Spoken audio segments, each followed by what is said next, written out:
Hello guys, কেমন আছো সকলেই? আরেকটা নতুন ভিডিওতে তোমাদের সকলকে স্বাগত জানাচ্ছি। আশা করি তোমরা সকলেই ভালো আছো। তো আজকে যে ভিডিওটা নিয়ে তোমাদের সাথে আমরা আলোচনা করব সেটা হচ্ছে ওয়েস্ট বেঙ্গল পুলিশের 5 বছরের কোশ্চেন পেপার, PYQ যেটাকে আমরা বলি। খুব গুরুত্বপূর্ণ, তোমরা অনেক জায়গায় খোঁজাখুঁজি করেছো, সবসময় পাওনি। তো আজকে ভাবলাম সেটা নিয়ে তোমাদের সাথে আলোচনাটা করি। তো ভিডিওর পিডিএফটা যদি লাগে, মানে এই কোশ্চেন পেপারের পিডিএফ যদি লাগে আর তোমাদের, তো ভিডিও ডিসক্রিপশানে লিঙ্ক দেওয়া আছে, সেখান থেকে তোমরা অনায়াসে ডাউনলোড করে নিতে পারো।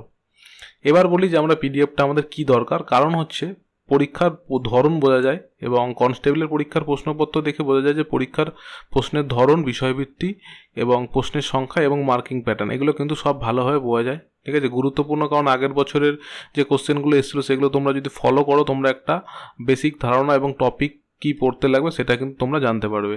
ঠিক আছে, আমি এগুলোর সময় নষ্ট তোমাদের করছি না। এখানে তোমরা যে পিডিএফগুলো পাবে সেটা 2013 পাবে, 2015 পাবে, 16 পাবে, 18 পাবে, এবং 18-র লেডিস কনস্টেবল যেটা হয়েছিল, লেডি কনস্টেবল যাই হোক, তো ওটারও কিন্তু পিডিএফ তোমরা পাবে। এবং মেন এবং প্রিলিমস দুটোরই কিন্তু পিডিএফ তোমরা পেয়ে যাবে। আর একটা কথা, তোমরা যারা এখনও আমাদের হোয়াটসঅ্যাপ গ্রুপে জয়েন হওনি তারা কিন্তু এই লিঙ্কে ক্লিক করে, বা এই ভিডিওর ডেসক্রিপশানেও লিঙ্ক দেওয়া থাকবে, সেখান থেকে কিন্তু জয়েন হয়ে যেতে পারো, এবং আমাদের ওয়েবসাইট ভিজিট করে কিন্তু তোমরা এই পিডিএফটা ডাউনলোড করে নিতে পারো। তো আজকে এইটুখানি, সবাই ভালো থাকো। খুবই গুরুত্বপূর্ণ একটা ভিডিও তোমাদের সাথে শেয়ার করলাম। যদি ভালো লাগে অবশ্যই লাইক, শেয়ার এবং সাবস্ক্রাইব করতে কিন্তু ভুলো না।